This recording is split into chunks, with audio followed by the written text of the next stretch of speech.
Shalom saudara yang dikasih dalam Tuhan. Puji Tuhan, bersyukur karena hari ini kita boleh ada di hari yang baru, di minggu yang baru. Semua karena kemurahan Tuhan, karena kasih setia Tuhan yang terus memampukan kita untuk menghadapi apapun di jalan kehidupan kita. Dan kalau kita boleh ada sampai hari ini, Ebenezer, sampai hari ini, sampai saat ini, Tuhan tetap menyertai kita. Saudara yang dikasih dalam Tuhan, dimanapun Bapak Ibu Saudara berada, melalui program Bible and Coffee ini, saya kembali mengajak setiap kita untuk sama-sama merenungkan firman Tuhan, sama-sama diperlengkapi untuk tetap terus bertumbuh dalam pengenalan akan Tuhan, dan sama-sama mengalami berkat pemeliharaan dan anugerah Tuhan yang Tuhan nyatakan melalui penggenapan akan firman-Nya. Kita berdoa, kita datang kepada Tuhan. Bapak, terima kasih buat setiap anugerah dan kasih setia Tuhan yang selalu nyata dalam hidup kami. Kami percaya kami tidak pernah berjalan seorang diri. Kami percaya firman-Mu menuntun kami. Firman-Mu mengarahkan kami untuk kami tetap kuat di jalan-jalan Tuhan. Kami buka hati kami untuk firman-Mu.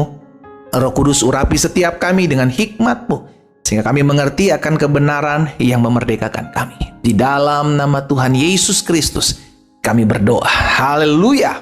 Amin. Amin. Puji Tuhan. Saudara yang dikasih dalam Tuhan, ketika Yosua mati, maka bangsa Israel berjalan langsung dalam pimpinannya Tuhan. Karena tidak ada pemimpin lagi, saudara yang dikasih dalam Tuhan. Dalam kitab Hakim-Hakim, ada suatu pola yang terus berulang-ulang, yaitu ketika mereka jauh dari Tuhan, maka Tuhan mengirimkan orang-orang yang tidak mengenal Tuhan untuk menindas mereka. Sehingga akhirnya mereka merasa tertindas, mereka merasa tersusahkan, mereka merasa tertindas. Mereka mencari Tuhan, mereka minta ampun sama Tuhan.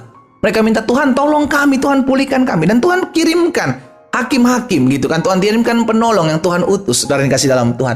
Tetapi pola itu terus berulang-ulang. Iya kan, tomat kalau zaman sekarang ya, tobat, kumat, tobat, kumat, tobat, kumat.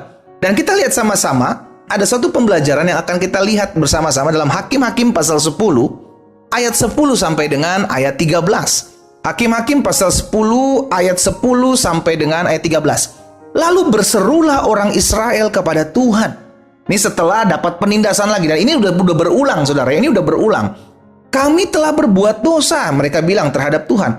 Kami telah berbuat dosa terhadap Engkau, sebab kami telah meninggalkan Allah kami, lalu beribadah kepada para Baal. Ayat 11. Tetapi firman Tuhan kepada orang Israel, Bukankah aku yang telah menyelamatkan kamu dari tangan orang Mesir, orang Amori, Bani Ammon, orang Filistin, orang Sidon, suku Amalek, suku Maon, yang menindas kamu ketika kamu berseru kepadaku? Tuhan bilang, ketika aku telah menyelamatkan kamu ketika kamu diperhadapkan dengan orang Mesir, orang Amori, Ammon, Filistin, Sidon, Amalek, Maon, menindas kamu berseru kepadaku. Tetapi ayat 13 Tuhan bilang begini, saudara. Tetapi kamu telah meninggalkan aku dan beribadah kepada Allah lain. Sebab itu aku tidak akan menyelamatkan kamu lagi.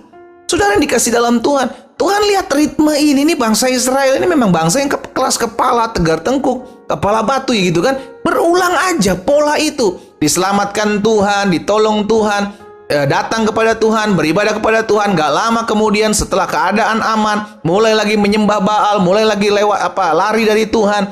Dan nanti Tuhan lihat mereka udah jauh dari Tuhan, Tuhan tegur lagi, Tuhan kasih kesusahan lagi, Tuhan kasih penderitaan lagi. Akhirnya apa? Mereka berseru lagi kepada Tuhan, nanti Tuhan tolong. Itu ritme berulang-ulang, pola itu berulang-ulang. Makanya Tuhan bilang, kamu telah meninggalkan aku, kamu lupa aku ya, yang aku telah tolong kamu dari orang Mesir, orang Amori, ya kan, banyak orang yang sudah menyerang bangsa Israel. Tetapi Tuhan tolong ketika mereka kembali datang kepada Tuhan. Lihat saudara, betapa Tuhan mengasihi manusia, betapa Tuhan mau kita dekat kepadanya. Tapi Tuhan bilang, kamu telah meninggalkan aku, kamu telah beribadah kepada Allah lain, sebab itu aku tidak akan menyelamatkan kamu lagi. Saudara yang dikasih dalam Tuhan, betul kita sudah diselamatkan oleh anugerah dan kasih setia Tuhan. Namun jangan lagi bermain-main dengan dosa. Dosa membuat kita jauh dari Tuhan. Dosa membuat kita harus mengalami kesulitan, kesusahan. Itu sebabnya Rasul Paulus bilang kepada jemaat di Galatia 6 ayat 7, coba perhatikan. Jangan sesat. Allah tidak membiarkan dirinya dipermainkan. Apa yang ditabur orang, itu juga yang akan dituainya. Betul, Tuhan mengasihi orang berdosa, tetapi namanya dosa selalu harus ada yang namanya penghukuman.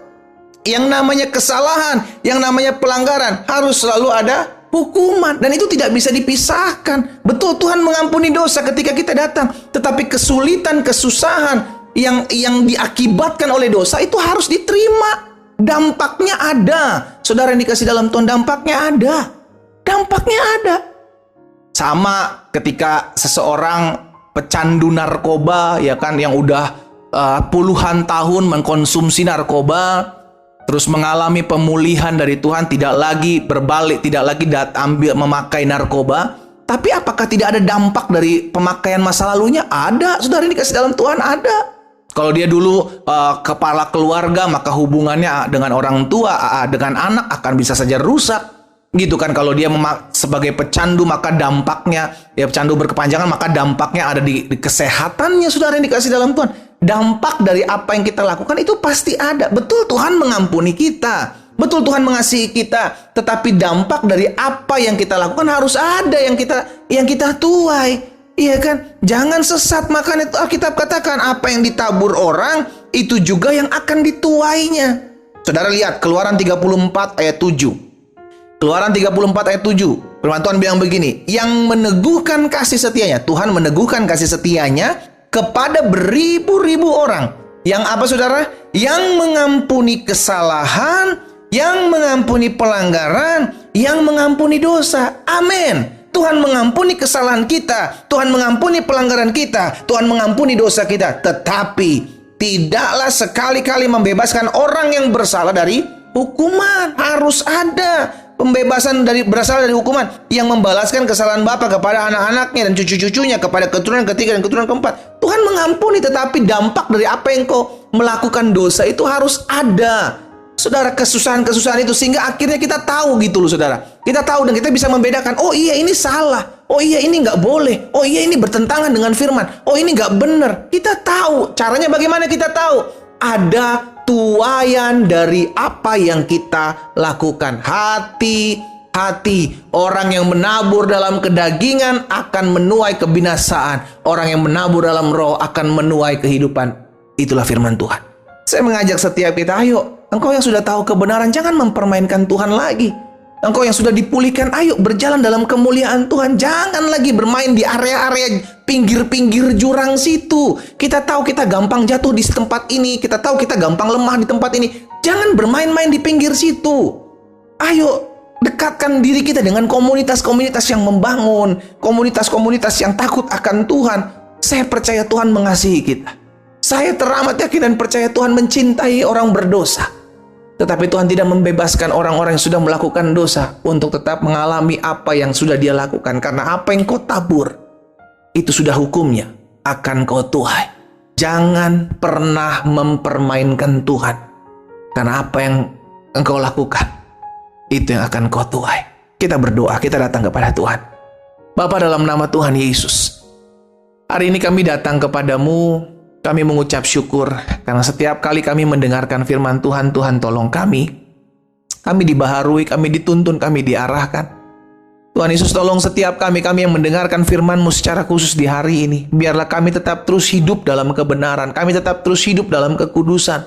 Kami tetap terus hidup dalam kasih dan anugerah Tuhan. Tuhan tolong kami, sehingga kami tidak mau lagi hidup jatuh bangun. Karena kami sadar ya Tuhan, yang Tuhan kendaki kami bertumbuh, yang Tuhan kendaki kami dewasa, yang Tuhan kendaki kami diubahkan.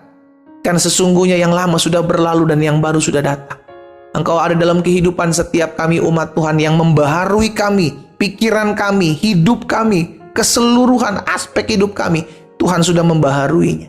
Hamba berdoa buat setiap anak-anak Tuhan yang masih ada dalam keraguan-raguan. Di dalam nama Yesus, Tuhan tolong teguhkan hati kami untuk selalu ikut dalam jalan-jalan Tuhan. Sehingga kami tidak lagi mau mempermainkan Tuhan. Kami tidak lagi mau hidup jatuh bangun ya Tuhan. Tapi kami biarlah hidup terus bertumbuh dalam pengenalan akan Tuhan. Bapa, hamba berdoa, menyerahkan setiap umat-Mu satu persatu dalam tangan Tuhan. Kalau ada yang sakit, Tuhan jamah dan sembuhkan. Ada yang berbeban berat, Tuhan beri kelegaan. Di dalam nama Yesus, kami mendengarkan firman Tuhan. Roh Kudus beri kami kemampuan untuk menjadi pelaku-pelaku firman-Mu. Dalam nama Yesus Kristus Tuhan, kami berdoa. Haleluya. Amin.